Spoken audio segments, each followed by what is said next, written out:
Oke, bismillahirrahmanirrahim. Assalamualaikum warahmatullahi wabarakatuh. Teman-teman sekalian, kali ini kita akan membahas asiknya menulis artikel ilmiah. Nah, kita langsung aja, nggak berbelit-belit, karena supaya teman-teman langsung pada fokus ya.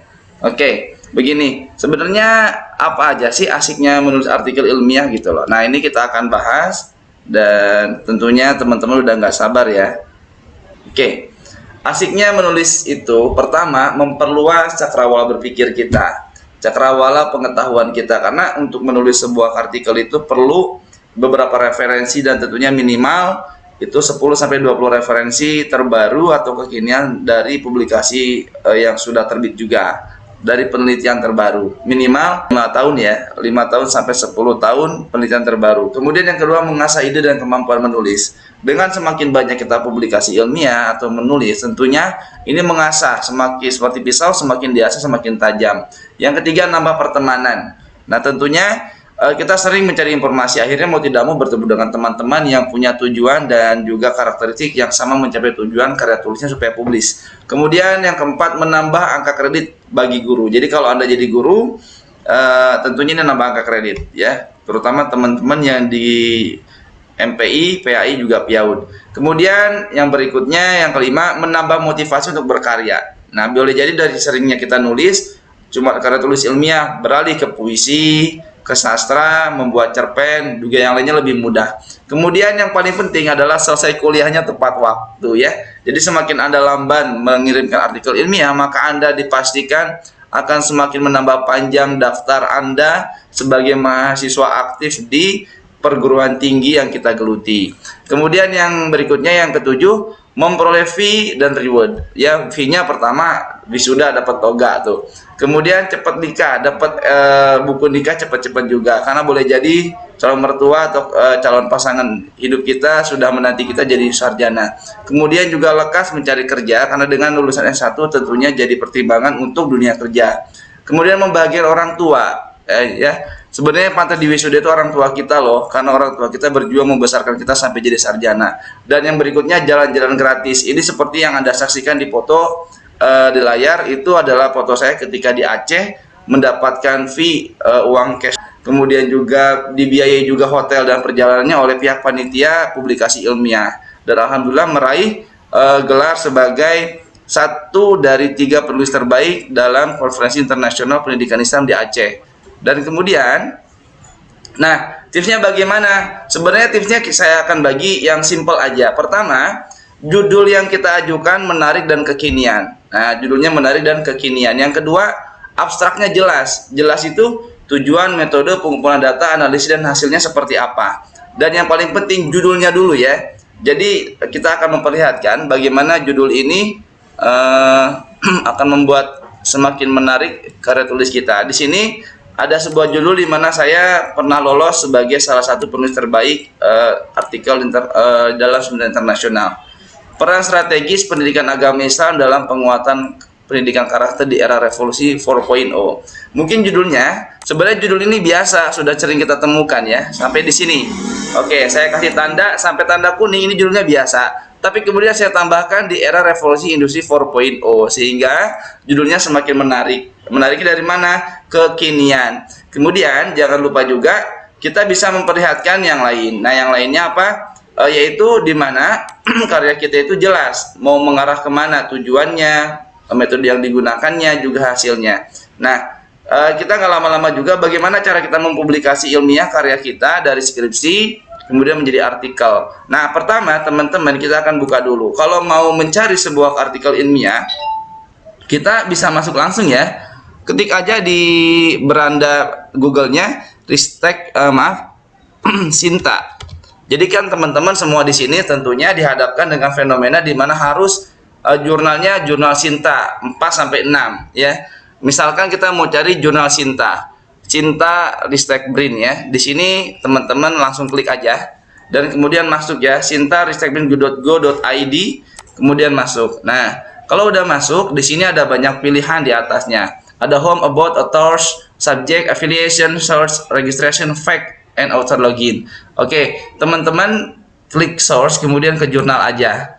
Nah, nanti di sini ada pilihan jurnal Sinta 1, Sinta 2, Sinta 3, Sinta 4, Sinta 5 sampai Sinta 6. Ya, jadi waktu itu ini contoh pengalaman saya dari jurnal 1 sampai Sinta 6. Waktu itu saya mencari jurnal Sinta 3. Oke lah, anggap teman-teman 4 sampai 6 ya. Saya menggunakan Sinta 3. Ketika kita klik, maka di sini showing journal with Sinta score S3, Sinta 3 ya. Di sini ada banyak pilihan, teman-teman silakan boleh cari. Kalau di Sinta 4 pasti ada jurnal-jurnal PAI atau MPI atau PIAUD tentang Sinta 4. Kemudian, nah misalkan kita udah dapat yang cocok. Contoh saya waktu itu dapat jurnal Mudarisah ya. Nah, waktu itu saya dapatnya jurnal Mudarisah.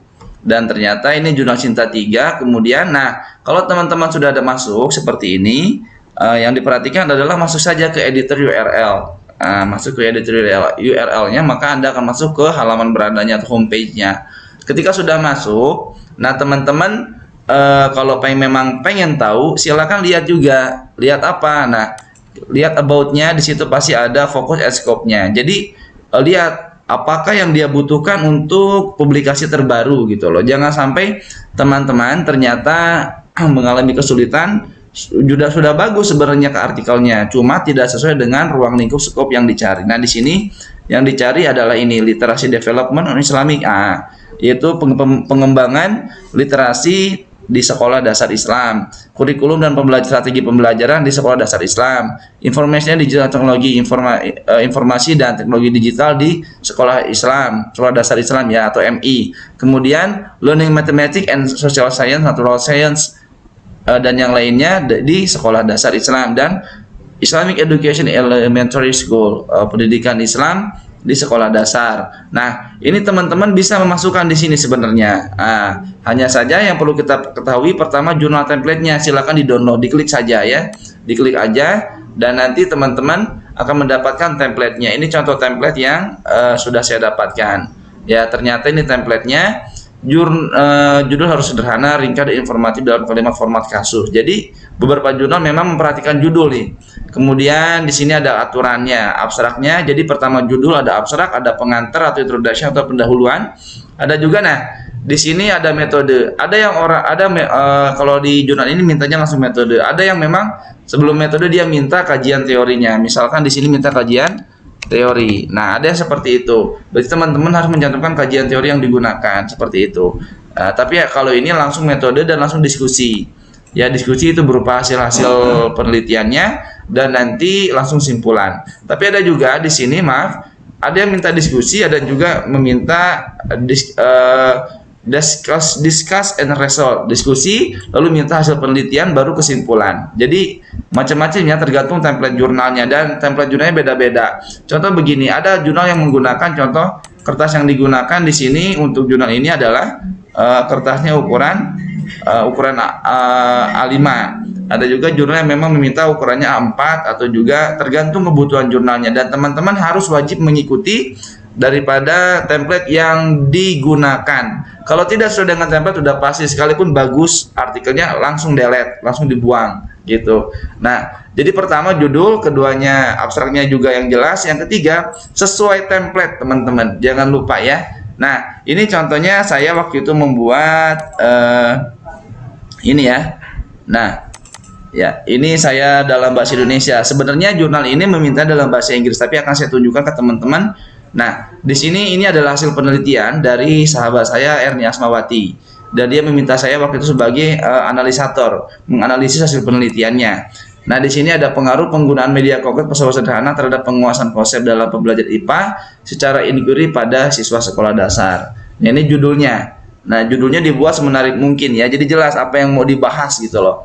Kemudian, nah abstraknya ada tujuan. Penelitian ini bertujuan, jadi ada tujuan penelitian. Kemudian pendekatan penelitiannya juga jelas. Pendekatan atau metode penelitiannya saya bahas di sini. Kemudian metodenya juga jelas. Metode penelitiannya menggunakan kuasi eksperimen dan equivalent control group design yang dua kelas ya. Ada kelas eksperimen dan kontrol. Kemudian sampelnya berapa? Nah, di sini ada sampel.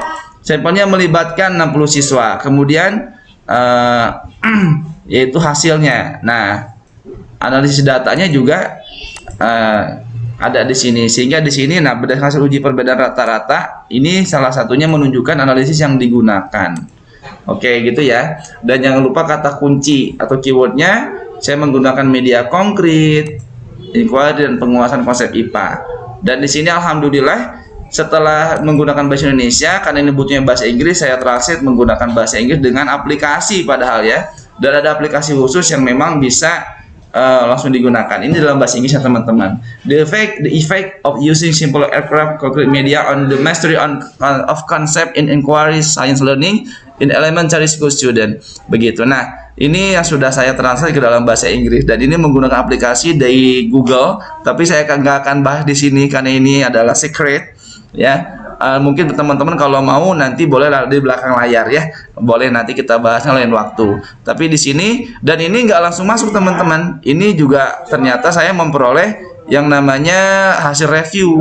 Nah, ini ada revisi yang dipinta oleh pihak reviewer supaya saya memperbaiki karya tulis saya, dan ini alhamdulillah lolos. Nah, ini contoh reviewernya minta apa nih? Contoh, implikasi atau kebermanfaatan penelitian belum dideskripsikan. Nah, ya, manfaat penelitian belum. Kemudian spasinya, ya spasinya harusnya 1, saya pakai 1,5. Kemudian apalagi ya, di sini juga ada banyak ternyata tuh penulisan subbagian belum sesuai dengan template-nya. Di sini kan riset metodologi, sedangkan di template-nya dia minta sebenarnya hanya metode saja, metodologi saja. Kemudian ya, terus ini ada banyak sekali permintaan reviewnya. Ada discussion, ditambahkan subbagian media yang digunakan. Jadi minta penambahan daripada kajian literasinya. Nah, terus kemudian ada juga permintaannya yang cukup berat buat saya, sampai-sampai saya harus stuck dulu. Nah, perbayangkan ini banyak sekali reviewernya minta apa yang direvisi, referensi papernya, tata penulisan diperbaiki, kemudian minimal jumlah referensi 20-80% dari paper yang diterbitkan. Kenapa mintanya paper terbaru? Karena penelitian terbaru sudah jelas teori terbaru. Jadi teman-teman jangan terjebak sama buku-buku yang ada di tahun 2015 ke belakang. Usahakan buku kalau memang mau dipakai yang tahun 2015 ke sini, atau cari jurnal-jurnal yang memang sesuai dengan kajiannya. Kalaupun memang tidak ada deskripsinya, untuk membuat jurnal usahakan cari yang terbaru, walaupun skripsinya menggunakan buku-buku lama, tapi kita harus mengkonvert, jadi gunakan teori-teori baru gitu. Nah, lalu bagaimana cara kita bisa masuk? Pertama, teman-teman kalau pengen memasukkan submit jurnalnya, lakukan register dulu ya. Nah, di sini register silahkan diisi, ada username, ada passwordnya, terus diisi ya. Nah, di sini misalkan saya menggunakan nama Muhammad Taufik BK, repeat passwordnya di repeat aja, divalidasi, kemudian klik ya. Salutation, salam, assalamualaikum, first name Muhammad, kemudian ya ini, kemudian inisial. Jadi kalau sudah pernah masuk, dia akan menyimpan sendiri. Afiliasinya gunakan Universitas Singapura Bahasa Karawang. Signatur, tanda tangan bisa menggunakan nama teman-teman langsung aja ya, misalkan. Nah, seperti itu. Kemudian emailnya masukkan email yang digunakan, karena nanti akan mendapat validasi, dan kiriman email juga pemberitahuan kalau apakah papernya ada informasi terbaru dari jurnalnya. ORCID ID-nya, nah untuk ORCID ID silahkan teman-teman buka di YouTube bagaimana how to make ORCID ID, yang bagaimana membuat ORCID ID. URL ORCID ID-nya masukkan. Nah, ini juga sama, masukkan. Kemudian nomor teleponnya berapa, faksnya kalau kosong nggak apa-apa dikosongin. Mailing address, alamat rumah ya, dan negara. Kemudian bio statement, tulis saja karena teman-teman mungkin mahasiswa, maka tulis student. Tulis student of Universitas Singapura Bahasa Karawang. Konfirmasi, klik aja semuanya ya, seperti itu. Lalu lakukan register, klik registernya, maka nanti teman-teman bisa masuk. Nah, nanti kalau udah bisa masuk, tinggal login ya, login dengan username dan password yang sudah kita daftarkan, maka nanti teman-teman bisa masuk. Nah, gini, nah ini contoh saya. Nanti teman-teman kalau mau contoh melakukan submisi ya, submit baru ya. Nah, ini tinggal diklik semua nih, ini diklik ya, diklik aja semua. Pokoknya yang dia minta diklik aja dulu untuk bagian depan. The author agree to, penulis setuju dengan dengan permintaan jurnalnya. Kemudian ini kosongin nggak apa-apa, untuk comment of editor kosongin nggak apa-apa. Save and continue ya. Nah, nanti teman-teman, nah ini ada teman-teman langsung aja close file yang mau di submit, masukkan ke sini. Kalau sudah masuk, jangan lupa klik upload. Ya, nanti teman-teman akan mendapatkan lanjutan. Ini dua tahap, ada 5 tahap sebenarnya. Saya tidak bisa lanjutkan karena kalau saya lanjutkan nanti akan terjadi double blind data yang membuat nanti citasi saya untuk pengiriman bermasalah. Tapi minimal teman-teman udah tahu sampai sini dulu. Dan kalau nanti mau melihat pembaharuan, nah pembaharuannya bisa dilihat di teman-teman. Kalau teman-teman udah masuk, di sini ada My Journal ya sebelah kiri. Cari saja, nanti setiap setiap jurnal punya posisi My Journal yang berbeda. Ada yang sebelah kiri, sebelah kanan, ada yang di bawah. Kita harus agak jeli juga. Nah di sini contoh. Oh ternyata ada 2 aktif ya. Saya ternyata memasukkan tadi masuk tuh. Nah di sini ada incomplete delete, tapi saya akan arsip. Nah lihat ya, kalau sudah diterima maka akan seperti ini statusnya. Nah, kalau mungkin ada revisi in reviewer. Jadi biasa kalau teman-teman pertama ngirim akan ada bahasa in assignment dalam persetujuan. Kemudian kalau dalam proses review ada bacaan in review. Kemudian kalau diterima kemudian akan ada pemberitahuan berikutnya sampai statusnya mendapatkan LOA atau letter of acceptance, surat tanda terima bahwa jurnal Anda sudah layak publish dan akan dipublish pada jurnal nomor berapa, volume berapa dan tahun berapa. Kita bisa buka arsip volume 12 nomor 1 ini ya. Nah ini yang punya saya, tapi kalau maaf kita akan lihat juga ini jurnal yang saya kirimkan bersama sahabat saya, judulnya adalah The Effect of, nah ini ya. Jadi bisa kita lihat, nanti teman-teman bisa tuh ada Erni Asmawati dan Muhammad Taufik Bintang Kejora, dan langsung di PDF-nya bisa di download. Kalau di download berarti Anda sudah publish jurnalnya dan bisa dibuka. Nah ini jurnal yang saya kirimkan yang sudah mengalami revisi, kurang lebih 3 kali revisi ya. Oke, kita akan kembali ke slide. Jadi teman-teman di sini judulnya menarik dan kekinian, abstraknya jelas. Tujuan metode pengumpulan data, analisis dan hasil penelitiannya dijelaskan dengan kalimat yang tegas dan biasanya hanya 150 sampai 200 kata untuk abstrak ya, nggak boleh lebih. Dan satu hal penting yang bisa dicatat di sini adalah untuk publikasi artikel dari skripsi yang kita susun itu tidak harus menunggu skripsinya beres ditanda tangan pembimbing. Jadi ketika proses skripsinya sudah masuk bab 4 dan data sudah didapatkan, silakan bimbingan dengan dosen pembimbingnya untuk segera melakukan submit artikel ilmiahnya ke jurnal yang dituju, yaitu Sita 4 sampai Sita 6 ya. Dan di situ sambil berjalan proses penyusunan skripsi sampai akhir, diharapkan begitu skripsinya beres maka LOA atau juga publishnya sudah siap, sehingga teman-teman tidak lagi memikirkan submit dan publishing jurnalnya ketika sesudah skripsinya di ACC, apalagi sesudah sidang. Oke, sampai sini terima kasih. Assalamualaikum warahmatullahi wabarakatuh.